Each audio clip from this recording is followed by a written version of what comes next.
an nisɔndiyalenba bɛ aw bɛɛ lajɛlen sɔrɔ fo aw sigiyɔrɔ la k'aw fo ka aw waleɲuman dɔn aw ni anw kun farala ɲɔgɔn kan sugalo daminɛ la ka dugawu don ko ala ka sunkalo kuncɛko ɲuman di masaba ala ye o min kɛ an ye an bɛ a fo ka a waleɲuman dɔn la wa an ye dugawu don fɛnɛ ni k'ala ka seli ɲuman tɛmɛ k'a ka musakako nɔgɔya hakili la ala y'a musakako nɔgɔya an bɛ ala ba in fo o fɛnɛ na ka seli yɛrɛ fɛnɛ ɲuman tɛmɛ ka sɔrɔ an bɛ kɛnɛya la an bɛ hɛrɛ ni baden kɔnɔ an bɛ ala fo la ka sɛmɛ foli di aw kelen-kelenna bɛɛ lajɛlen ma k'ala ka san caman ba yira anw ni an lamɛnbagaw kelen-kelenna bɛɛ lajɛlen na jamana a bɛ degun min kɔnɔ ala ka degun wuli ka bɔ jamana kan ala ka jamanadenw funu kun ɲɔgɔn na ala ka hakili ɲuman di jamana marabagaw ma ka hakili ɲuman di jamanadenw ma ni an don kan ye aw b'a dɔn k'a fɔ nin ye laadala jamukan ye min bɛ lase sibiri o sibiri Renouveau groupe Renouveau ka cakɛminɛnw kan a daminɛ Renouveau télévision maa minnu b'an lajɛ diɲɛ ɲɛfɛ Renouveau FM 98.1 mɔgɔ minnu b'an lajɛ Bamakɔ a n'a lamini na ani radio ɲɛlɛni segukaw fɛ yen nɔ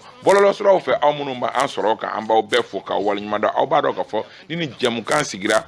kunnafonidilaw de bɛ wele walasa ka na kuma jamana kunkanko kan an b'a dɔn k'a fɔ nin dɔgɔkun in na jamana kunkanko ye min ye o ye k'a fɔ ntɛnɛndon yɛrɛ an bɔra seli la coyi jamana ɲɛmɔgɔw ye laɲini kɛ min ye faransi ye ko bɛnkan sɛbɛn min ni a bɛ an ni u ni ɲɔgɔn cɛ lakana ko hukumu kɔnɔ ko ka a bɔrɔtɔ k'a fili an bɛna hakilina miiri kɛ o kan a nafa bɛ kɛ jumɛn ye a kɔlɔlɔ bɛ kɛ jumɛn ye n'an bɔra o la gɛlɛya halisa a waralen don anw ni CEDEAO ni ɲɔgɔn cɛ nka jamana ɲɛmɔgɔw ye danaya da min ye togokaw olu ka jamana ɲɛma fɔr ɲasinbe eyadema k'ale ka kɛ anw ka solonali donbaga ye an bɛna hakilina miiri k'o fɛnɛ kan MINUSMA ale ka manda a tɛna mɛn a bɛna lakurakuraya nka nin zen min ye Nations Unies yɛrɛ ɲɛmaaba ye ni o ye a dama suɲɛ ka kuma dɔ fɔ k'olu bɛ fɛ mandat in ka kɛ mandat robisi ye an kun b'o dɔn ka kɔrɔ ko nka k'a ka kɛ mandat d'imposition de la paix et de lutte contre le terrorisme an bɛna hakilina miiri kɛ o kan o kɔrɔ ye mun ye walasa jamanadenw k'a faamu an ka maa welelenw Boubacar Payeta o ka bɔ radio Rampart ani journal aujourd'hui la Boubacar i ni ɲankuma. Kaba il faut kosɛbɛ foli diyara n ye parce que mɔgɔ bɛ nin émission sugu organiser ni n bɛ kuma i ka plateau kan n bɛ i fo parce que tant que invité ma don salle kɔnɔ i tɛ lafiya siga t'a la voilà donc n bɛ fo kosɛbɛ i b'o wuli ka jɔ min kɛ don o don ka mɔgɔw kunnafoni a débat suli ka di mɔgɔ ye mais e bɛ baara min kɛ en amont gɛlɛya min b'a la sɔni voilà donc n b'i fo la a diyara n ye n ko débatteur ka daminɛ Tangara Basaro ko Araskebe m'aw bɛɛ lajɛlen fo mɔgɔ bɛ k'an lamɛn nin wagatinin na mɔgɔ bɛ k'an lajɛ n b'u bɛɛ lajɛlen fo n bɛ dugawu kɛ ala ka san wɛrɛ ɲana san ɲɔgɔn caman an ka n'an sigi nin plateau in kan ka maliyɛnw kunnafoni an bɛ fɛn o fɛn fɔ an b'a fɔ Mali kanw de don a bɛ kɛ a kuma dɔ a man di dɔw ye bon bɛɛ n'i ka faamuya don mais an ye a faamu cogo min na Mali ko in b'an bolo cogo min na an b'a fɔ o cogo la n'a b'i bolo cogo wɛrɛ la i fɛnɛ b'a fɔ ten kɛlɛ t'a la nɛn t'a la voilà an b'i fo Mamadu Jara bɛɛ lajɛlen b'ale dɔn Araskebe la Araskebe i ni ɲankuma kaba n b'i fo ka foli kɛ Renouveau FM ni TV baarakɛla ni a lamɛnbaga bɛɛ lajɛlen Mali kɔnɔ Mali kɔ kan k'i yɛrɛ fɔ kɛrɛnkɛrɛn Basara kɔrɔ y'a fɔ cogo min na ka kunnafonidilaw wele dɔgɔkun kana ka hakilina di o ye tare ta ka da kan anw de bɛ kuma di maaw ma mais n'a fɔra ko an yɛrɛ kan an ka hakilina ta fɔ o ka di an ye kuma caman n b'i fo k'an kɔrɔ fo minnu bɛ plateau sanfɛ yan ka foli kɛ bɛɛ lajɛlen ko ɲɛ tɛ baro kɔnɔ a diyara n ye Actuel Media o maa ɲɛmaa ye an bɛ Actuel Media baarakɛla bɛɛ lajɛlen fo Basaro Ayidara ka bɔ Amapu la Basaro i ni ɲankuma Isa i ni sɔgɔma Basaro ye ne ka denmisɛnnin d'accord an bɛ taa ɲɛfɔ madame Sidibe fɛ yen kɔrɔ basi t'i la selimafini ɲɛna i kɛnɛ k'a kɔrɔ Isa i ka foli kɔfɛ an barokɛ ɲɔgɔn ni technicien fo ka taa se radio baarakɛlaw ka foli kɔfɛ an bɛ samɛ foli kɛrɛnkɛrɛnnen ka se aw bɛɛ lajɛlen ma fo ka taa se an lamɛnbagaw ni an filɛbagaw ma aw ka dugawu fɛnɛ kɔfɛ an bɛ dugawu kɛ hali bi ala ka basigi don jamana kɔnɔ hali bi laɲini min n'o ye jamana in lawulili ye k'a lakurakuraya ala bi ala ka waleya ka da kan tiɲɛ ka fɔ jamana in a sɛgɛnna an bɛ wele don o don samediw fɛ kuma caman kana hakilinata di comme comment on appelle Payeta y'a fɔ cogo min hakilina ji de don je crois que an bɛ dugawu kɛ kuma caman comme kuma an bɛ dugawu kɛ a ka taa bi kulo kunnandi la ka da kan a yirala fɛnɛ an bɛ caman fɔ yan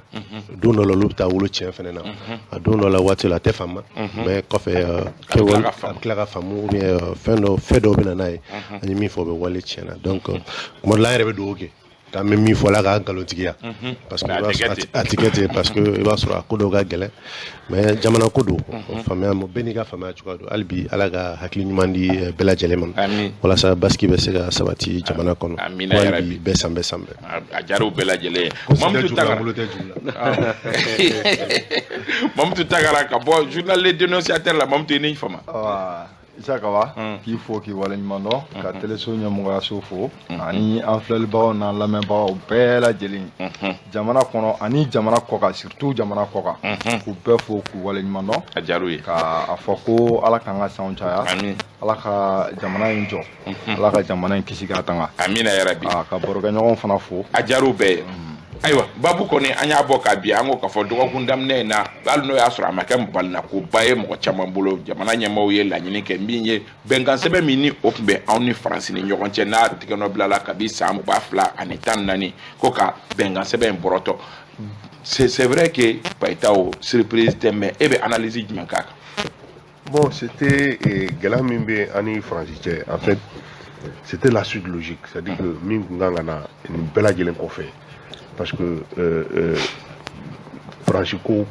a bɛ taga parce que il faut que an k'o de fɔ Franchi fɔlɔ de ko k'a bɛ taga hali ni kɔfɛ falenu ni fɛnw na kuma caman bɛ ka bɔ a kɔnɔ mais Franchi fɔlɔ de ko k'a bɛ taga Franchi fɔlɔ de ko a bɛ a ka dispositif bɛ yan nɔ a ka fɛn minnu bɛ Sahel jamanaw na k'a bɛna yɛlɛma don a la bon o yɛlɛma donni na hali n'u m'a fɔ u bɛ ka bɔ Mali de la ka taa Niger ni Burkina ni jamana wɛrɛw la bon ni o kɛra alors que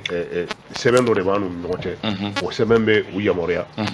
Faransi sɔrɔdasi bɛ don an fɛ yen cogo min na a b'a ka Faransi fini don an fɛ yen a bɛ marifa ta an fɛ yen cogo min na a ka denbaya bɛ n'an fɛ yen cogo min na a bɛ mobili boli n'a ka permis ye an fɛ yen cogo min na wa hali n'a ye tiɲɛni kɛ o tiɲɛni bɛ ladilan cogo min na o bɛɛ bɛ o sɛbɛn de kɔnɔ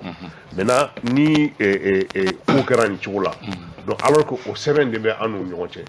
u bɛ pan u ka avion bɛ pan an ka dugukolo kɔnɔ cogo min na donc o bɛɛ lajɛlen bɛ o sɛbɛn de kɔnɔ mais n'a ma ɲɛ ko bɛ ka gɛlɛya ka se nin niveau la donc wagati donc ka sɛbɛn ka falen n'o sɛbɛn in na ka kɛ désormais bon komi aw tɛna kɛ yan tuguni maintenant yamaruya tɛ se ka k'aw bolo ka yala an ka dugu kɔnɔ ni aw ka tenue ni aw ka marifa ni aw ka mobili ye k'an ka pan an ka dugukolo kunna a sago la donc fo ka réglementer peut-être o yɛlɛmali min ɲinina ko ka o kɛ donc Mali ye a amendement Mali a kanu ka falen minnu k'a la o falenw bila ka taa mais o falen o kɔmasegi mana donc o kɔmasegi mana bon an tilala k'a ye tuguni Mali ye a décidé k'a fɔ ale ka yɔrɔ dɔ bɛ yen nɔ Mali avion dɔrɔn de bɛ boli o yɔrɔ la mais bon comme Faransi fɛnɛ bɛ yan parce que Faransi ka bɛ k'o sɛbɛn de minɛ n'o ye accord ye ka baara kɛ ni o ye Faransi bɛ a ka avion pan yɔrɔ min ka d'a ye k'a bɛ taga yen nɔ donc n'a hakilila an ka gouvernement yɛrɛ y'o dénoncer k'a fɔ Faransi an ka espace violé siɲɛ 50 mais o réaction o jaabi Faransi y'a yira an na k'a fɔ ko non k'ale bɛ ka avion minnu pan a bɛ ka avion pan o accord de kɔnɔna la donc maintenant o traité k'ale bɛ ka o min pan ale bɛ k'o avion panni min kɛ Mali kunna k'a bɛ kɛ o traité de kɔnɔna la donc bon na comme ale ka dalaminɛkala ye o traité de ye Mali tɛ fɛ a ka ale ka territoire pan Mali tɛ fɛ Mali Faransi sɔrɔdasi ka yala n'a ka marifa ye Mali territoire kan donc Mali autorité logiquement o de tun ye logique ye k'a fɔ bon komi aw dalaminɛkala ye o accord min ye an b'o o accord dénoncer maintenant o accord kɔnɔ ale tɛ wuli immédiatement a bɛ dénoncer an ma jɛn n'a ye donc à partir du moment i y'a fɔ dɔn ye an ma jɛn n'a ye donc kalo 6 de bɛ yen pour que accord ka bɔ yen pewu mais accord tɔ minnu bɛ yen nɔ i n'a fɔ parce que yɛlɛmaw donna wagati min na Serval nana yɛlɛmaw donna ka kɛ Barkhane ye hali ka taa Takuba la olu accord a fɔ olu farankan minnu kɛra la donc mais olu de bɔra yen immédiatement donc avec effet immédiat donc bon mais maintenant c'était la logique n'o ma kɛ o kɔrɔ peut-être que an ka gouvernement bɛ logique min kan a bɛ dynamique min kan c'est-à-dire que non o ti tiɲɛ ye olu yɛrɛ dalen tɛ u bɛ ka min kɛ Araskibe, c'est vrai que surprise d'un gars païta ou yafo et suite logique de domaine est-ce que anga marabaga ou dusuma boko jugni koy. Bon, Issa Kaba, je dirais pas que Udzubola, Kadaka ni fefe be dankari ke ika jamana ka souveraineté la akaka ika wuli ka ikanga pour que jamana ka horoya dame aka seka sigi ama. Fato ya fo kuma kono benka seben furanga sabari kume ani France ni nyongo che lakana kota buna kunka 2013 do e bono blaka do ni oro ni Servalier. Bon, et 2014 également traité signé là. 2020 Takuba au cours de la en place. Mais en cas gouvernement dénonce c'est limité. Bato ya fo 600 kalo woro de abiseka do bala. Mais flamme 2013 en 2020 o koni damina seka sur là ka o dans là. Mais ni te ka foko udjubola. Ka ibar ka foko abe san chamabo malidenw ye a ɲini k'a fɔ ko bɛnkansɛn min Mali ni France ni ɲɔgɔn cɛ ko k'a dan kɛnɛmaya bon fiɲɛ min bɛ a la majɛ min bɛ a la ko ka olu bɔ a la pour que Mali ka lakana ko a ka se ka segin a yɛrɛ ma kaban n'i y'a ta k'a fɔ ko an bɛ an yɛrɛ ka dugukolo sanfɛ Mali ye an ta ye territoire ye an yɛrɛ ta ye k'a fɔ ko hali yɔrɔ dɔ tun bɛ yen ko Mali ka banque tɛ se ka pan yen o ye gɛlɛya ye donc gɛlɛya don donc mais or que olu mini bɛnkansɛn a ɲɔgɔn cɛ ni olu nana de ka anw dɛmɛ pour que dugu ka se ka kɛlɛ ka mabɔ anw na olu bɛ se ka wuli ka taga yɔrɔ la an tɛ se ka wuli ka se o yɔrɔ ninnu na donc kaba jamana in kun binna o dingɛ modèle de kɔnɔ min kan ka yɛlɛma hɔrɔnya souveraineté ka se ka o galabu ni ka se ka o faga mais si aujourd'hui an ka mɔgɔw bɛ k'a fɔ ko an tɛ sɔn jɔnmaya ma Malien jogo ye o de kaba Malien tɛ sɔn jɔnmaya ma de nature donc mais maintenant au-delà de ça France et accord dénoncé au kɔfɛ qu'est-ce qu'il faut faire mun de ka ɲi ka kɛ bon ne bolo bi baara kan ka kɛ o de kan mais très généralement an bɛ o de bɛ an ka ɲɛmaaw jɛ an bɛ fɛnw dénoncer an bɛ fɛnw a fɔ antenne na an bɛ nin dan sira la mais an kan ka se ka segin min kɛ ka baara min kɛ min bɛ se ka to an ka se ka kɛ an yɛrɛ ta an ka to an yɛrɛ bolo kaba i b'a ye k'a fɔ ko o bɛ anw jɛ donc an kɔni b'a fɔ ko dusu tɛ mais souveraineté ka segin an ma o dolo b'a la mais Basaro n'i ye jateminɛ kɛ a bɛ b'a ko foni dɔ bɛ au sommet de l'État parce que dɔgɔkun tɛmɛnen premier ministre ka kumaw la CNT kɔnɔ ani nin bɔra cogo min tantɔ olu bɛ fɔ ɲɔgɔn kɔ dɔɔni quand même ça d'abord maintenant faut balna côté parce que ni on balna côté je crois que ni plateau kelen kan an de la ka fo mo chama da na la ka fo ko ni ani France chef surtout la kana ko sera la ni gele adona la fuka sen niveau ma ko mi traité ni ko gelente gouvernement ka ni ndron ka traité ni ka dénoncer mo chama on yo fo ni plateau kelen re ga chen chama ka dénoncer no kera peut-être que fa balé mo ñogon chef ñogon dem mo ñogon chef peut-être ko baro be job sinon ko kaf sa wakati kirini wo ñogon jala ñogon sama la ka soro papier do ba on ñogon chef parce que al ni ya jatemne amé kuma ni gouvernement kuma na ka foko France en espace aérien violé be yo ko do ke be jumani fo ko no ko lube barake sharia do de camp maintenant yemi fo isa je crois que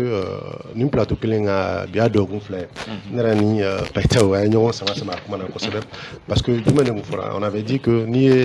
comment on appelle jamana re mara chugo laje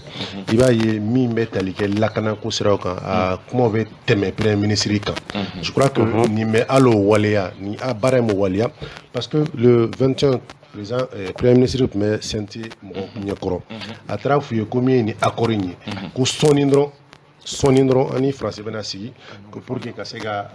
kuma kan kasega ben barake chuya doula o kofe senti mado bora dogo mindero kan no je crois samedi dimanche samedi ben le cerveau bora pour dire non ko kuma tala ko c'est déjà décidé ko c'est déjà décidé et tranché ko ani franci ko abna jo ala teme ko la donc a tora bentala bon a wakati la mo chama ben yere accusé mo chama jalaki ko yesente mamouri kuma fora blongono o blongele ngone erebe ko muna imapma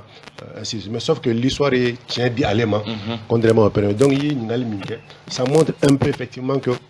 un peu ce qui est en rapport avec le volet sécuritaire comme premier ministre Aïra ko min ye marifa armement san sɔngɔ ye ko ale o kunnafoni bɛ tila ka di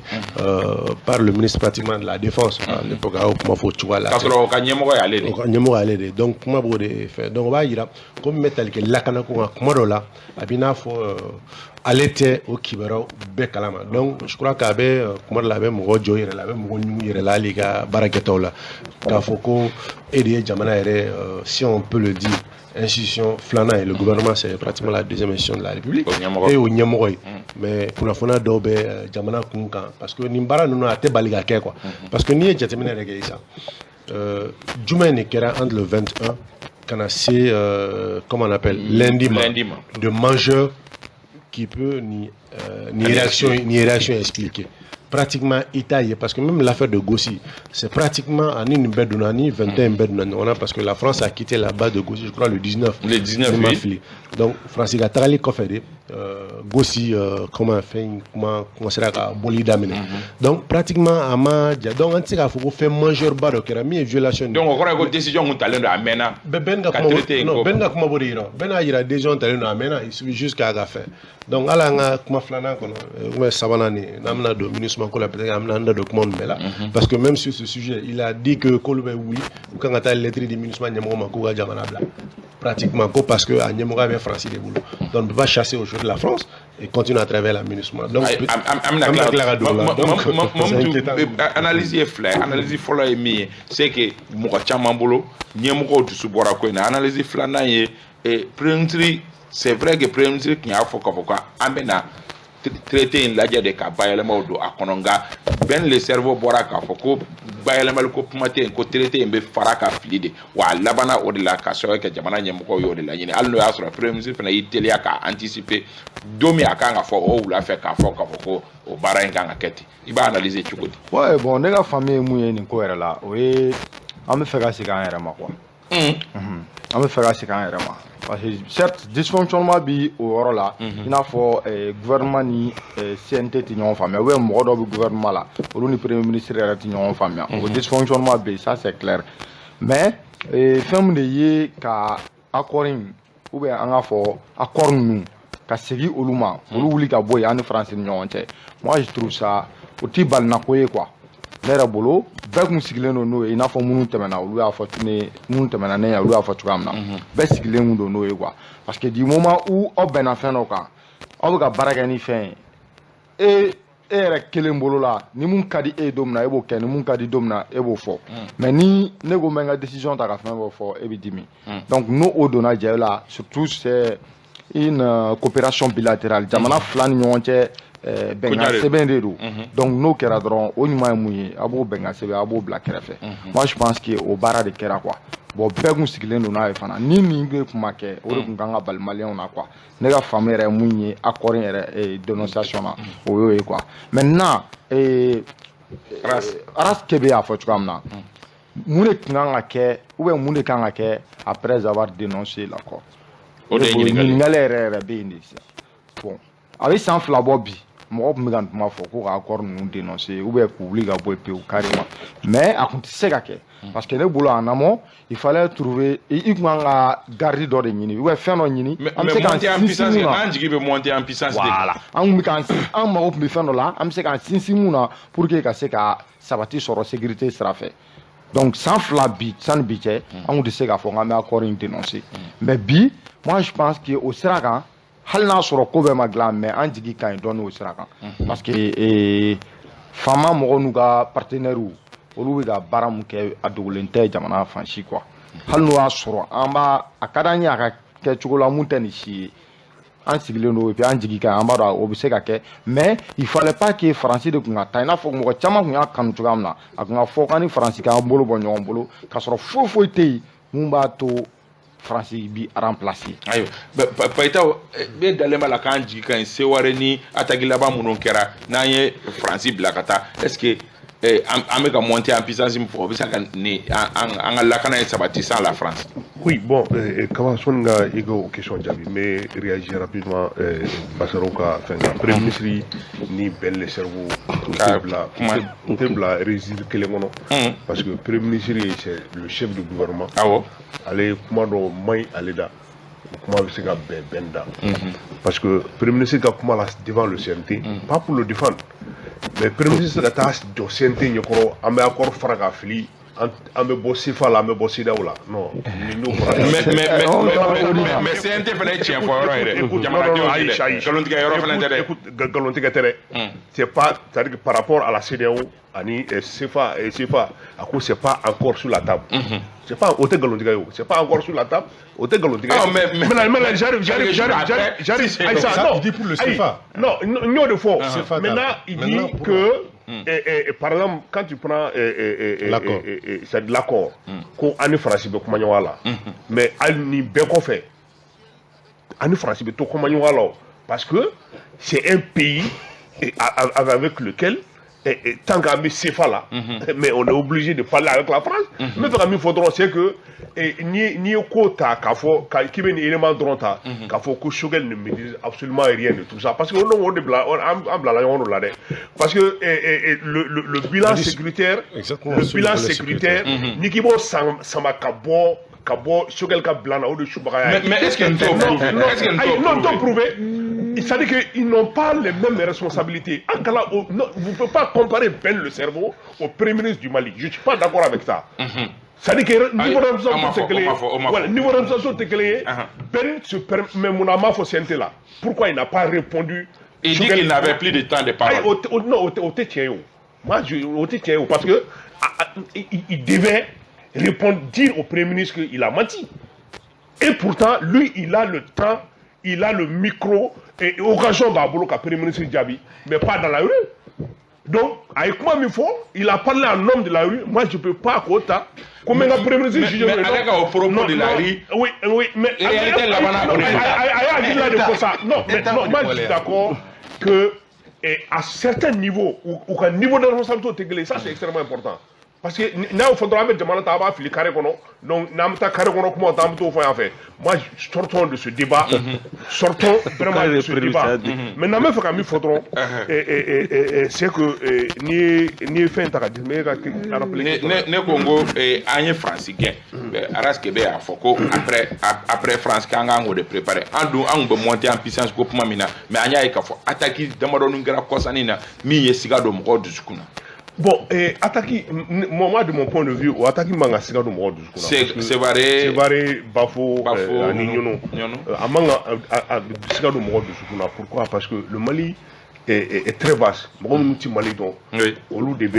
faire ni détails nous, au lieu de mener des détails nous et Mali yala, Ibano, ni Mali région Clinton. Moi là tu te poses la question, est-ce que il y a Jamana Kelen ou région Kelen? Donc le Mali est très vaste et ni au Jamana Bilbilpainta et le Malien seulement, ça ne fait que 20 millions, 20 millions plus le 6 millions de coffres. Sorachi ni finitigue mo dabadabandi. Donc nous ti bala. C'est-à-dire que nani Franciga parce que ce que les gens oublient, c'est que la France est dans son chemin. Parce que d'abord, si les questions de fond en France, et questions de fond, mais encore en temps Mali, en Mali, qui est classe mais France, quand là, c'est impossible que les populations du nord et les populations du sud vivent ensemble. Donc à partir de ce moment, donc en France, donc ni bi c'est-à-dire un croquet France Tali, c'est très normal France meilleur de là na tagaration au vidika comblé mais je crois qu'avec le temps au loube comblé kadatu don kataka araskibe si ça bébé qui est ngamina au-delà de en France ni traité militaire mais globalement il y avait en France avenir de la Tchoukoudi, que ce soit diplomatique, que ce soit sur le plan du développement, parce qu'il faut reconnaître que France be jamana au fait munu ka demeka pour Mali fa avec ka jamana tchemaka et il y avait en France bara au tableau là donata la et ça ni beglelo no relation diplomatique là ça kaba mais d'abord ma faut peut-être ko ça no ruri primature de Choguel Made aywa voilà bel me ka bara miketa ka boka comme vidéo là au de faire Tony Choguel les primature mais quand même moi je ne suis pas d'accord du moment que Choguel n'a qu'à 6 mois que primature là, lakana balia kumbe, Maroc kumbe kafara. Les gens n'accusaient pas le Premier ministre, mais on, ça dit, Maroc kumbe les 5 colonels. Faut Maroc Koko, mais on a dit ici, Farabou Rambo. On a demandé à ce que Assim même aille au front, parce que Mouna, il est militaire. Donc Maroc, quand on sait que les militaires sont au pouvoir, lakana balia kase a nyonye tourni. Donc Choguel n'a qu'à kaloworoke. La kana balabi mais mo chima Choguel trop fort mais janvier reconnaît l'armée monte en puissance donc monte en puissance non mais du moment que Choguel était premier ministre Kaloworo la kana balabi mo ma trop fort mais ama faut ko bo n'accusez pas juste les militaires mais accusez moi aussi en tant que premier ministre ou alors moun me ka faut ko Choguel au privilège attribué à la mais aujourd'hui ni la Canabé mais on attribue ces privilèges, on attribue cette gloire aux militaires. Donc aucune question on a connu Issa Kaba nebolo et mon manga te là mais on a fait une Issa Kaba il va dominant on a été dénoncé l'accord de défense le lendemain New York Times si bon faut que les États-Unis sont rentrés dans la danse il va ils ont été instruits à l'Algérie à la Mauritanie. Donc déjà, fin de l'obéi, il faut qu'on agisse avec prudence. Il faut que Angatani Koye Dononi, Angadji Nyamajo. Mali a fait dominer Kobo, Bengasem nous met en Nyonyoche, Lagra Kota Bunakunga, dans la carré à la bi, Antalabli, au Dousadje, Américain ko Algérie, Mauritanie, Koukana Somblé, il sous ka Pankuru ka Pan ou ka. Europe. Donc ni au Canada ça aucun obstacle mouni bi and me ba bado irisoui ni au Canada arabité ma biso agala kaba o wolo muna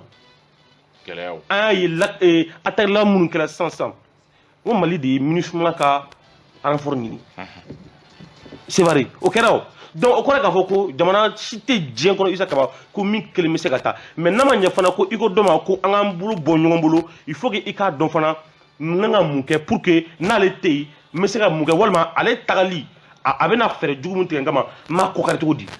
kuna encore fana tuni kuna encore état islamique ni Amadou Koufa ils ont été signé un accord de non-vie c'est-à-dire donc zone minumbe ni Koufa ga mogobe état islamique ga mogobe usinyoma uta jaga mena romuna uta c'est-à-dire ni so mena mamuna yoromuna c'est-à-dire ni état islamique communication c'est ça kaba mais il faut voir les récentes attaques John a revendiqué mais est-ce que Marocain ou ta légèrement ça c'est un aveu d'impuissance non mais Aïssa aujourd'hui non Aïssa il m'a problème Aïssa kaba Aïssa il m'a ça veut dire que pression donne beaucoup mais c'est la lecture qu'on fait mais au diable Aïssa non, là, mais ça fait, mais là, il y a ce qu'on appelle une lecture sécuritaire de la situation. C'est-à-dire que nous flambons déceler le temps au boulot de nous. Aïssa, écoute-moi, parce que voilà, et Angers d'Obé, il faut que il va l'État islamique seul est une force. Koufa seul aussi est une force. Bon, follow ou flamme nous fradi. Ce qui fait que ou affaibli. Mais si les deux se donnent les moyens, n'importe comment vous dites d'oreille ça kaba que mais moi affaibli les boulot de nous. Mais il faut voir. Nous va quel est bouchiliqué. Nous va quel est bouchiliqué. Non, nous va quel est bouchiliqué. À quel est voilà. Donc on connaît minier et attention attirer. Voilà. Mais allez analyser qu'à la co ou déceler les boulot de nous. Mais c'est tout ça. Aïssa. Américain ko Mauritanie Algérie ma ko irisu ka panguru kana payembele o kunye munyi kele parce que on affaibli o flana mi état islamique ni Amadou Koufa yi bolu ñogoma mais on prend garde enyewe on va venir la chugo ani français au-delà du traité militaire ni au borayen Issa nya fon plateau kelenga ngo Mali jamana belbele bay ngo alni pratiquement malien bege finitigi en tout cas tous ceux qui sont majeurs 18 ans et plus qui va mbege finitigi ngo jamana la kana be gele amulo je l'ai dit et je nya faut tourner ça ngo jamana la kana mo chifne tsega assurer ni autorité malienne tɛ mɔgɔ si c'est à dire que ni jigi da mɔgɔ wɛrɛ foyi ko mɔgɔ min t'i ka kɛlɛ kɛ parce que a tigi bɛna n'a ka intérêt de aujourd'hui la France est accusée pour ses intérêts au Mali mais sinikɛnɛ ma peut-être que c'est la Russie qui sera aussi accusée pour ses intérêts parce que la Russie est là a bɛ ka baara min kɛ a bɛ ka sara a la de premier ministre yɛrɛ y'a ɲɛfɔ ko an bɛ ka sara n'an ka wari de donc don min na n'an dɛsɛra qu'est-ce qui va se passer après donc voilà pourquoi sabati et c'est très important souvent que on se focalise trop sur la France mais même les États-Unis nation folofolo mi coup d'état dénoncé nation folofolo mi pratiquement ka coopération militaire ou Mali nation folofolo mi comme on appelle Wagner qui présence souvent au Mali avec des images drones c'est les États-Unis. C'est les États-Unis. Mais ni en Mekma, on oublie souvent les États-Unis. Or, en bas de surtout la guerre qui se passe en Ukraine, les États-Unis mais partout. Les États-Unis, les États-Unis motivés kabla olula. Quel qu'en soit Alpha Issa, ni a motivé ou a motivé na son asega dogadaï. Ok. Comme mais quand il est le premier à dénoncer, est-ce qu'il avait motivé au Lawa? Les images drones à aéroport là, nous faut l'arrivée de Wagner. C'est comment on appelle le sécurité d'État américain qui l'a produit. France a blalawa. Donc, il y a ça. Même Bibina financement de nous parce que les Occidentaux disent que l'autre c'est un État financier, État qui a Wagner ça. Voilà pourquoi nous sommes dans toutes les difficultés financières. Ici, par rapport à la coopération, moi je vois que c'est difficile aujourd'hui qu'avoko Mali à l'état actuel, c'est-à-dire quand on transition économique, qu'on ani France Bessega sigintiri à la Kamé Siginjala, c'est compliqué, même si c'est des jeux d'intérêt, c'est qu'il y a à tout moment. Mais voir que dans mes transitions économiques, qu'avoko ani France Bessega c'est avec Gela parce qu'on a donné énormément de coups pratiquement à la France. On a ambassadeur gain, on a eu chaîne flaguée, comment on appelle. Ils ont décidé de parler sans délai. En même temps, un traité a dénoncé pour dire que dans les 6 mois à venir, traité, comment on appelle, ça sera caduc. Donc voilà. Donc l'avenir est sombre. En tout cas, pendant cette transition, il faut le dire, pendant cette transition. Maintenant, ni élection de Nakedo, ni président démocratique de Sigra, c'est aussi à ce président, c'est-à-dire qu'à la diplomatie au blanc jeu, si ni Malien fait, ni aller président fait, pour Francis avec le Mali, c'est une opportunité, il va aller à la recherche au fait des Occidentaux, parce que la diplomatie française, elle est très puissante. Elle est très Francis tant que on connaît tout France pratiquement en Europe. Donc ils ont une diplomatie très très puissante. Donc on fait les gars forts. Donc le mieux, en tout cas pendant cette transition, je ne vois pas que de perspective avec la diplomatie française. Mamdou enyabe ani France tia avenir la tuko de ani fenani est-ce que Malion mo mi bena na fangala France geni go point be kelendo sanga wuli mo bolo a kuma makadi est-ce que mo bena le fangala ninu kelen ko ka a dégrader ka seni hagema est-ce que otki se ka renouer bon est-ce que otki se ka baraka observer dans les jours à venir observer mais est-il dit que nous on mi kam aspect munna o aspect nous ti se ka ke sababu fio en France ka jega sere je sabatili pour le moment. Parce que mina yɔrɔ fɔ qui est très important, peut-être Maliens de t'a jate quoi, mais France au système B, à chaque fois qu'il y a un accord, à chaque fois qu'il y a un traité, ou bien relecture de traité n'a fallu avant de ratifier. Oui. Bon, on est à copie sur. Ni à chapitre d'État, il y a sur conséquences ou bien la mise en œuvre, les conséquences économiques et financières dans la mise en œuvre de l'accord de défense entre la France et le Mali. Ni yo ye, hein? O musaka ko ni o intérêt mbise France ma ka ye ka fɔ ko nye o accord jɔlen ani France tɛ se ka bɛn ko la bilen fiyewu ala hɛrɛ la. France bɛ musaka min sɔrɔ. France bɛ musaka min sɔrɔ Mali bolo accord de défense in na hakɛ yɛrɛ t'a la. Ni misaliya fitinin min d'i ma normalement accord in na équipement ani armement a fɛn fɛn kan ka san n'a ma san France bolo a bɛ tɛmɛ France fɛ. Orela o tɛ ka sɔn a ka da. Bon o n'a ɲɔgɔnna caman bɛ dan ye parce que dossier minnu don an yɛrɛ i b'a sɔrɔ Mali yɛrɛ mɔgɔ yɛrɛ t'a d'i ma yɛrɛ n'i yɛrɛ sera k'a sɔrɔ i yɛrɛ cogoya min na o de don donc tɛna se ka don a kɔnɔ ko b'a kumakan a mɛnna o tɛ mɔgɔw bolo mɔgɔ caman t'a dɔn o b'a kumakan a bɔ cogo dɔ la kɛnɛ kan mais n b'a f'i ɲɛna kɔni k'a fɔ jɔsen minnu bɛ document ninnu kɔnɔ o jɔsen ninnu ni a fɔra ko nin ye o accord dalen kɛrɛfɛ cogo foyi t'a la k'a fɔ ko an ni faransi bɛ se ka ɲɔgɔn faamuya nin waati in na o cogo tɛ yen maintenant ni nin waati nana tɛmɛ parce que mɔgɔ bɛɛ bɛ mun fɔ k'a fɔ an ni faransi ye kelen ye ou bien faransi de b'an représenter Nations Unies ou bien fɛnw na olu bɛɛ ye kuma wɛrɛ de ye quoi faransi ka sira foyi tɛ Mali la n'a ka hɛrɛ tɛ Mali fana ka sira foyi tɛ faransi la n'a ka hɛrɛ tɛ n bɛ fɛ k'a fɔ en matière de la diplomatie, les États n'ont pas d'amis. En réalité, les États n'ont que leur intérêt. Mais est-ce qu'on y a femme? Bon, il faut que un mot de famille. Du moment où on voit une transition, parce que transition, il ou ka pilier fort, ani ou ka priorité mais quoi. Maintenant, ni ka priorité de ko ibi fait ka jamana basiki sécurité strafé. No tinye fo France ka ta ou bien France ka accord ka ni accord ka réviser ou bien ka wuli ka boy. Moi je pense qu'ils sont dans leur droit, surtout français ra ka kulenga ana tukamna au strafé. Ne tout ou jalaki ne vous féliciter yɛrɛ ni décision voilà parce que France bi ka intérêt ɲini cogo min na anw fana bɛ kan ka an ka intérêt de ɲini o cogo la maintenant an intérêt ɲini tɔ o de kana kɛ sababu ye pour que ka France ka relation jɔ an taara Russie nɔfɛ ani Chine an ka Chine fɔ ka fara a kan mɔgɔ bɛ ɲinɛ a kɔ Chine bɛ k'an dɛmɛ Chine bɛ k'an dɛmɛ kosɛbɛ côté militaire maintenant ni an taara o nɔfɛ an kan k'an jija de k'an hakili to a la don min na ni France bɛ nin traité in signé o don an kan k'a dɔn an t'a dɔn ko BBC donc n'an ni Russie bɛna accord signé an ni Chine bɛna accord signé a ka kɛ ka ɲɛ a ka kɛ ka ɲɛ pour que sini an kana nimisa an ka kɛwale la donc an ka leçon tirer France ka erreur in na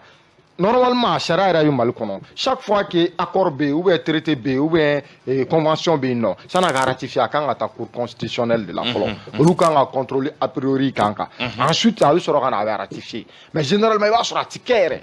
dogodogoni a ti kɛ i y'a faamuya bon n'o olu sugu de ma kɛ dɛ an bɛna n'an yɛrɛ bila kɛnɛ dɔ kan an tɛ se ka mun supporter donc u bɛna ni jɛw an ni jamana wɛrɛw ka jɛ u bɛna n'a tiɲɛni ye sira kan sira min qui n'est pas souvent même si c'est légal qui n'est pas légitime. Ayiwa an bɛ taa ɲɛfɛ an ka baro kɔnɔ an y'a ye k'a fɔ o babu kelen kɔnɔ dɔgɔkun in kɔnɔ walasa ka se ka gɛrɛndɛ wuli ka bɔ an kan Mali ɲɛmɔgɔw ye délégation belebeleba bila ka taa Togokaw fɛ yen nɔ n'a ɲɛ minɛbaga yɛrɛ tun ye Abdoulaye Diop ye ko ka taa laɲini kɛ Togokaw ka jamanakuntigi ka danaya d'a kan k'a fɔ an ɲɛna k'a fɔ ko Mali ko k'a ka kɛ an solonali dogobaga ye Pasaro Ayidara le choix de Faure Gnassingbé munna Faure Gnassingbé? D'accord, il faut rappeler que parce que ni le Mali a décidé qu'à Faure est médiateur. Ce n'est pas ça. Parce que le médiateur de la crise, non. C'est le facilitateur, ça. C'est-à-dire qu'il y a une médiation sur le plan international et sur le plan régional. Le médiateur en a crise avec la CEDEAO, ça reste et ça demeure Goulot Jonathan, en tout cas jusqu'à preuve du contraire, au Kélénébi. Donc Togo décidera pour être le facilitateur, parce que n'y a pas de sabi.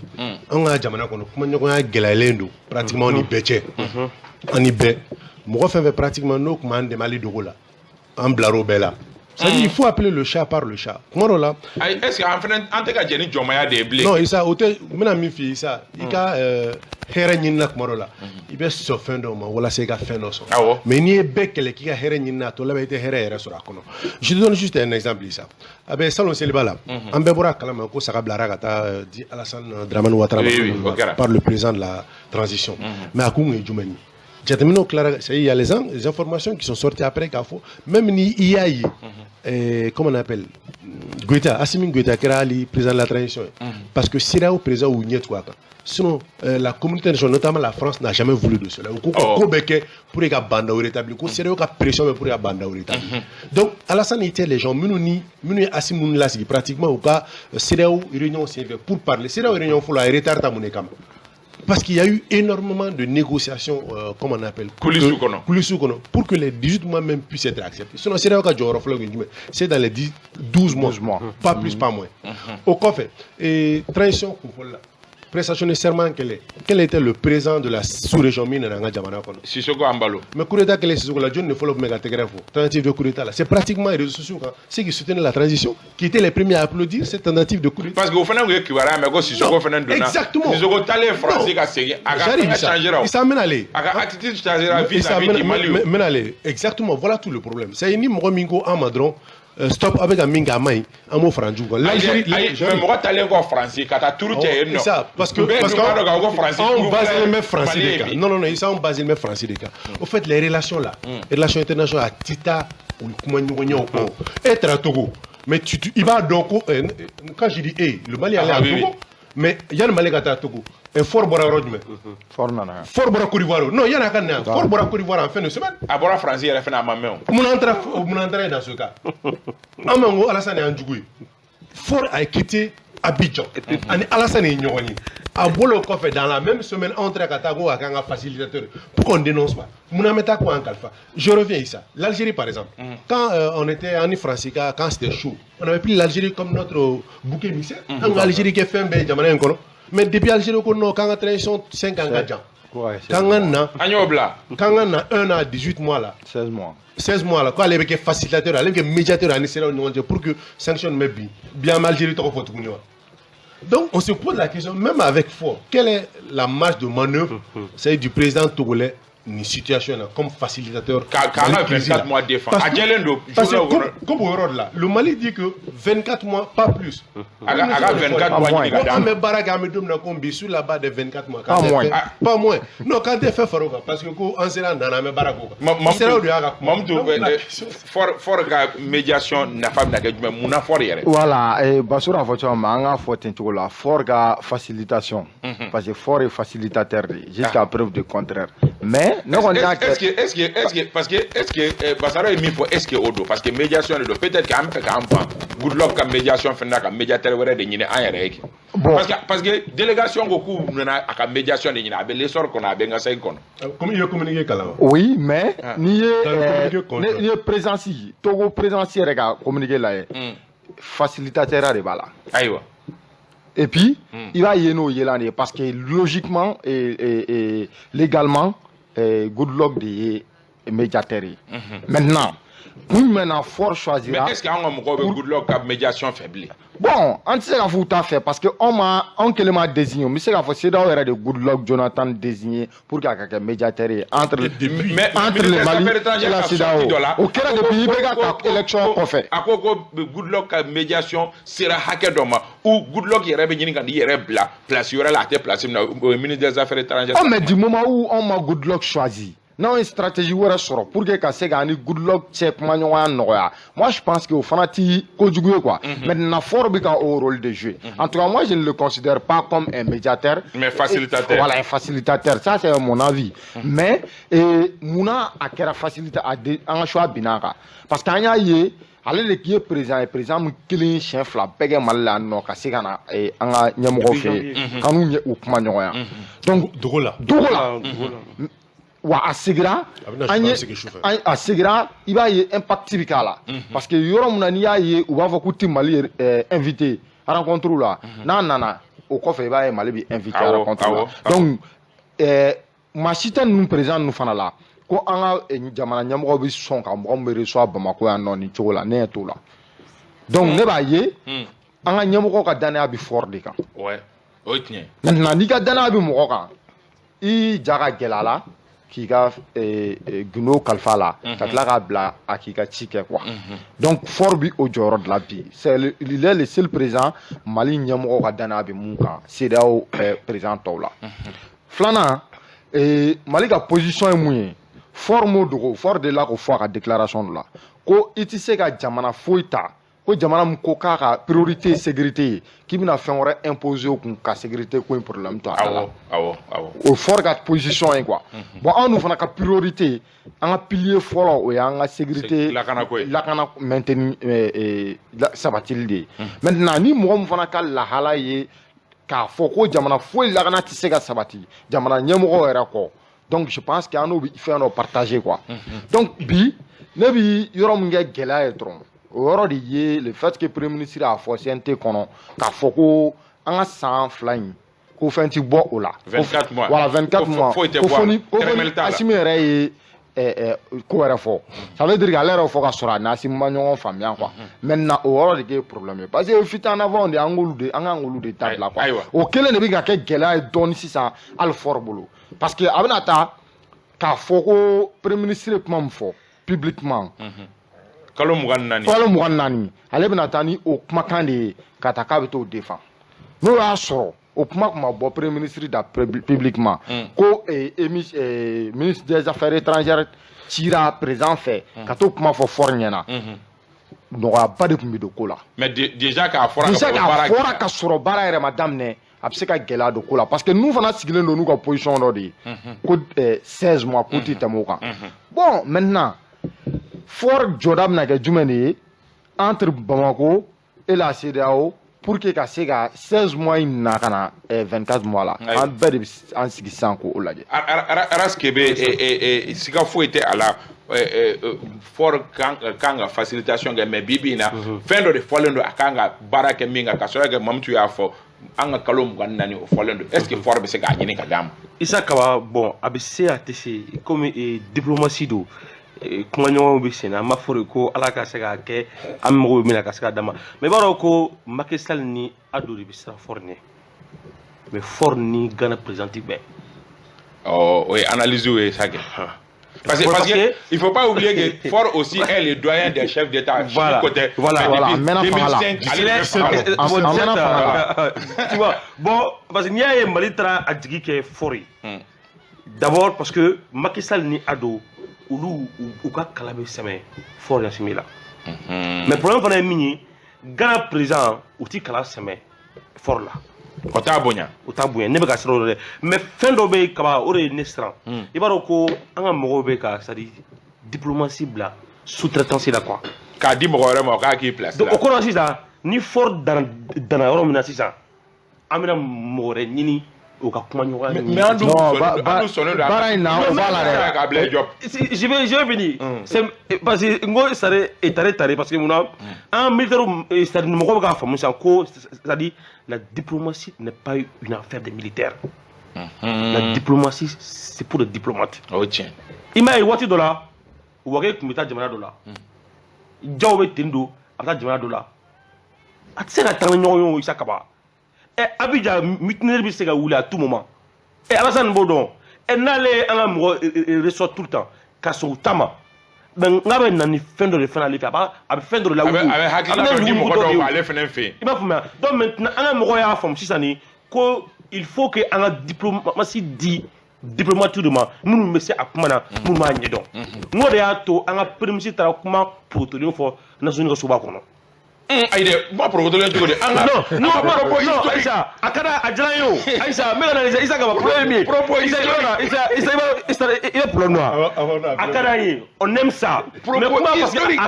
a kɛra discours historique parce que a kɛra protolen min na a ye fiɲɛ don an ka diplomatie de la awɔ mais o kɔrɔ fo bi premier ministre taara kuma bilen a bɛ ka kuma bilen a kan ni diplomatie b'a bolo bilen yan ayi mais o de don mais aujourd'hui an ka mɔgɔw y'a faamu k'a fɔ ko diplomatie kama il faut donner aux diplomates mais Isa Kaba n ye fɛn dɔ fana apprécier maintenant an ka mɔgɔw y'a faamu ko an tɛ se k'a fɔ ko a b'a la CEDEAO c'est ce qu'on a dit ici aux gens n y'a fɔ yan o n ko min bɛ k'a fɔ ko qu'on quitte la CEDEAO le Mali n'est pas encore prêt rien n'a été préparé pour que le Mali quitte la CEDEAO an n'a kɛlɛ ka di an ye parce que n y'o de fana fɔ Faransi ka taa Kasa ka taga CEDEAO ka taa mais n'u taara qu'est-ce qu'il faut faire? C'est parce que rien n'avait été préparé. On quitte la CEDEAO, mais bien on a reconnu que Mali c'est d'abord CEDEAO là. Mali Marobe CEDEAO et puis même si ma foko 24 mois. Mais ni 24 mois amour de fait. Mais pourquoi solliciter la médiation de fonds? ne b'o ɲininkali k'e la n'a ma ɲɛ k'a fɔ k'an y'an ka délai fɔ ka ban mun na an bɛ tila ka mɔgɔ dɔ ɲini min kan ka to o ɲini an ye bilen. oui Kaba rapidement n bɛ na min fɔ Basaro ye ko an ye kɛlɛ tigɛ bɛɛ la an ma kɛlɛ tigɛ bɛɛ la. donc n ka dɛmɛbaga bɛ j'ai donné l'exemple du pays o de ko don mais o de don n'i ko an ye kɛlɛ tigɛ bɛɛ la mais an ma kɛlɛ tigɛ mɔgɔ la à un moment donné on a voulu être nous-mêmes an y'a kanu ka k'an yɛrɛ an ka kɛ an yɛrɛ o ma diya minnu ye olu de y'a kɛ kɛlɛ ye sinon kɛlɛ tɛ o ne bolo kɛlɛ tɛ ne bɛ fɛ ka kɛ n yɛrɛ ye bon ne bɛ fɛ ka kɛ n yɛrɛ o man di mɔgɔ minnu ye olu de ye ne kɛlɛ donc ne ma kɛlɛ tigɛ mɔgɔ la parce que c'est à dire que Mali bɛ ka taa posture min na et normalement les postures jamana ñanama be posture ne ñi bi fakata indépendance la aywa na ma ñako maintenant voilà non c'est-à-dire que fait ambe jakulu do de kono o jakulu yi sanction ne bien ka sanction bina ku men kama ama ñogon famu délai de la transition délai bon ni le fait que anko ambe kalo tan ani kalo mugannan ta délai incompressible le premier ministre a fɔ cogo min k'a fɔ fɛn tɛ b'o la maintenant o ye anw ka décision ye Mali ka décision de o ye an bɛ nin ta mais ka wuli ka sanction wuli o tɛ anw bolo donc sanction bɛ wuli o kan o bu rien ayi bon donc kuma ɲɔgɔnya bɛ kɛ o de kan o peut-être que ils ont des éléments de langage c'est-à-dire que argument b'u bolo dalu b'u bolo dalu gɛlɛmanw k'a fɔ ni fɛn bɛɛ lajɛlen ni fɛn an bɛ gɛlɛya fɛn kɔnɔ an bɛ bɔ ni gɛlɛya bɛɛ lajɛlen kɔnɔ fɛnw bɛɛ bɛ ɲɔgɔn sɔrɔ peut-être o kalo 24 de kɔnɔ peut-être Mali bɛ taa garantie sur de di bon pourquoi fort parce que Tangara da sera ma parce que Mali ye bɛ jamana de kɔnɔ an bɛ jamana min kɔnɔ gɛlɛya suguya bɛɛ bɛ yen donc gɛlɛya min bɛ yen ni gɛlɛya bɛɛ nana sɔgɔ o gɛlɛya la n'o lakanabaliya gɛlɛya donc maintenant i tɛ se ka o jamana sugu kɔnɔ ko bi k'i bɛ kalata de bila ɲɛfɛ alors que n'i ye président tɔw ka discours ni fɛnw ta u bɛ kalata de bila ɲɛfɛ an mago tɛ nin si la a ye nin kuma in bɛɛ to yen an ka taa kalata la mais fɔr ka discours la fɔr b'a fɔ bon Mali bɛ yɔrɔ min na bi i tɛ se ka kalata ko kuma fɔ a bɛ lakana de kɛlɛ fɔlɔ lakanabaliya bɛ kɛlɛ donc déjà o ye point ye an ka Mali autorités ni fɔr bɛ ɲɔgɔn sɔrɔ yɔrɔ min na bon ani hali ni fɔr ka déclaration ta par rapport à la crise malienne il est moins va-t-en-guerre que les autres. Mais est-ce qu'il y a des va-t-en-guerre? Oui, mais quand bon, ni Alassane a déclaré à la rigueur Niger président. Bon, avant Niger président, bon, Alassane y a ironisé. Ou bien quand Gisma donne ganga nyamago. Non, mais moi je pense que à certains niveaux de responsabilité kuma dɔ bɛ yen nɔ n'i y'a fɔ mais ala ka ɲinɛ a tete la an b'a fɔ don o don ko bɛɛ b'i ba bolo ça n'a jamais été un problème mais a tete y'a fɔ don min na ko bɛɛ b'i ba bolo les gens ont mal perçu parce que a bɔra mɔgɔ min da a man ka b'o da parce que o ye président ye donc o de la c'est très important i bɛ responsabilité min na i b'o o kuma de fɔ i b'o discours de kɛ n'i bɔra o discours kɔnɔ a bɛ mɔgɔw jɔrɔ a bɛ mɔgɔw fɛn maintenant moi parce que c'est-à-dire que Goodluck Jonathan ale ye ciden de ye donc bulonkɔnɔ kuma dɔ tɛ kɛ ale ɲɛna mais fort qu'avantage bɛ kɛ min ye peut-être fort ye président ye a bɛ sigi bulon kɔnɔ donc ni déjà an sera ka fort la convaincre avec des éléments il est d'accord que an n'a bɛɛ kunkelenna kelen k'a fɔ an filɛ yɔrɔ min na bi an point min b'a la o tɛ Goodluck la voilà point min b'a la o tɛ Goodluck ye jamana tigi kɔrɔ de ye et puis ale ye ciden de ale bɛna ci kɛ ka taa ci kɔma segin mais ci kɔma segin a bɛ ni a kɔma segin fort ye votant ye a bɛ ni vote ko bɔra la a bɛ kɛ bulon min kɔnɔ à huis clos là fort bɛ k'a huis clos là ayiwa donc ça c'est très important bɛ fɛ ka fitinin fɔ Mamutu bɛ dɔ fara o kan an bɛ sɔrɔ k'a kun cɛ o kan je crois que Païtao kuma dɔ la j'ai l'impression k'a t'a ɲini ka kuma faamu ou bien il défend pratiquement les propos pardon non hakɛ to sa hakɛ to je te laisse terminer pas que n t'a ɲini ka kuma faamu parce que c'est extrêmement grave non ce mot c'est extrêmement grave et de ko k'a ye kɛlɛ tigɛ an dɛmɛbaga bɛɛ la n'o k'an ma kɛlɛ tigɛ an dɛmɛbaga bɛɛ la et je le dis an bɛ ka se émission laban yɔrɔ la aw k'an bɛ k'an yɛrɛ ye n'o ka bɛn a fɔ cogoya la min to ye a fɔ cogoya la min to ye a banna a fɔ cogoya la min to ye ne ma faamu ten de i ko k'a ye kɛlɛ tigɛ an dɛmɛbaga bɛɛ la an ma kɛlɛ tigɛ a bɛ n'a ɲɛfɔ a y'a fɔ k'an bɛ k'an yɛrɛ de ye a ko k'an bɛ k'an yɛrɛ de ye Bouba j'ai l'impression que mais ɲɔgɔn an ka se ka bolo fila sigi an ka to jɔnya la o de ka di yan n'o ka di i b'o de fɔ Bouba la question de la grandeur Mali ka grandeur je crois que Algérie premier ministre nana fɔ yan pour dire que le Mali est un grand peuple tout à fait Mali Algérie demain dans l'histoire voilà donc cette grandeur là Algérie a reconnu que avec la grandeur mi comment faut mais qu'a évoqué puis ce jour on était fiers d'être des amis algériens tout à fait Malien ben un peu mais très fort Algérie ban fait mais où est cette amitié nous au comment mi fora il y a quelques mois de cela comment tarami parce que seulement Algérie ko ama un mec a wati mi foka mais officiellement John Algérie clé non officiellement John Algérie clé non pour Algérie trop blara voilà toute la question la rue Algérie trop blara pourquoi on va plus à l'Algérie j'arrive ça pourquoi on va plus en Algérie non mais parce que me la méfier ça dit que non c'est là que chef d'état comme Nigeria le Nigeria c'est ça le Nigeria fait partie des pays Nigeria jamana muni transition d'amener menu Mali soutenu à la position là la Côte d'Ivoire la même chose mais bi pratiquement ni à entrer à Togo crise madame les bio mais pourquoi on a attendu aujourd'hui pour y à Togo on a été pratiquement dans plusieurs pays. Pourquoi on n'a pas continué à collaborer avec ces pays? Voilà pourquoi j'ai dit à Frakani Bek qu'elle est là. Ani Bek qu'elle est là. Fin va essayer au début. Quand demain, malgré à mes grandeurs, ils ont reconnu cette grandeur. Ils ont reconnu que le peuple malien est un peuple vaillant. Où il y a un foyer. Mais bien nous le savons. La crise ne sera pas commencée aujourd'hui. Cette transition, pardon, ça, il pardon, ça. Non, il m'a femme qu'on n'a pas transition. Pardon.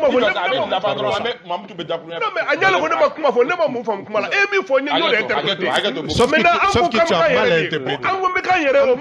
Quel est ce pays-là qui a dit l'Algérie a fait un la Côte d'Ivoire, Dom Alassane. Ah, mais officiellement,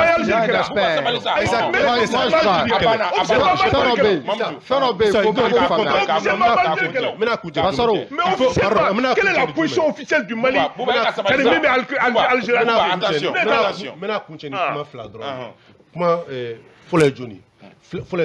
Le Togo a toujours participé pratiquement aux réunions de la CEDEAO. Or, CEDEAO réunion nous Issa a bébé Kunche, des gens bébé par consensus. Voté par majorité, par consensus. Donc, ce qui fait quand même sanction le Togo c'est prenante. Première chose, nous avons fait pour une médiation régulée parce que durée de la transition nous déterminons par les deux autres pays de la CEDEAO, Burkina Faso, Guinée, on voit pratiquement que la gestion de la crise malienne, permettait voilà pourquoi pour référer au RECA. Voilà pourquoi on a bébé ni là. Parce que quand on regarde la Togo, mais c'est ce que pratiquement ça a été dit par certains chefs d'État, qu'on y a eu et Burkina Faso, Guinée, parce que Mali ça a été dit, comment on appelle, en soumet. Donc, au Carrefour à boire. Donc, la question ici, c'est quoi? C'est qu'il est important, c'est vrai, quand on a facilitateur, mais quand nous sommes, comme Raskibi l'a dit, dans une dynamique, quand on met 24 mois ou rien, là, on n'a pas besoin de facilitateur, on n'a pas besoin de manager, qu'on y aille. Voilà. Et puis, on a en la matière, wajibi do iere ka mo were ni muti iere kunye quoi hal no so 24 mois de proposer on a famia ka fo na ndara for la ka blanye ni for na négocier ka da 18 ou 20 mois an na ba o kele flana an ga blanc na ka fo kunu mali fana ye joro de fado ye exemple du sang Algérie ni Maroc che jon sera ka no ya do la boro ke tatia donc o yoro kele na ni mali fana ni problème soro ni an ga dana dara for ka mo were kan o ka baraka nyi an ga ji an ga to o ko fin do la quoi ka foko ambi an jof yoro do la anti borom na peu ou bien ni o ko kan ga doni bo antala amina o mina juguye ne be o re ka ta ambe fuli badi aw kelen la bela jele ma ka songa na baro kan fa ambe yakuba sise fo yan fo tombo tuka o fe no bamsa sisogo jogolojo encore ga do amba fo Mohamed Karambe yan fo Orange Mali la ambi fo tonton Nyang commandant Nyang à la retraite ambe afo fo kati fukala aba anaka demba ya segu ambe afo almami sangata ORTM ambi fo ka Kallu Traoré fo yan fo kanajigila nunu bela jele kanumbago ye Moussa Sey Diallo afena be lamel la Drissa Sangare Express de Bamako kuna fondila balontan farkolo nyara kuna fondila do ambe afo Dudu Diko yan fo kabala ambe foli badi afena ma ka foli di kanumbago kelengel la bela jele ma yuwaruka kolube ka aname radio Anba sanfɛ radio Aba FM yuwarukaw fe no ambe yuwarukaw kelen la bela jelen fo bintu napo ale bolo be nege krafe la radio fanfɛ Ousmane Togo ale be ka réalisation ke Draman Kone Dak Junior ale be régie d'antenne na amba fo ngo aw ka am ben sibiri wɛrɛ ni jamukan kelen kɛnɛ kan wasalam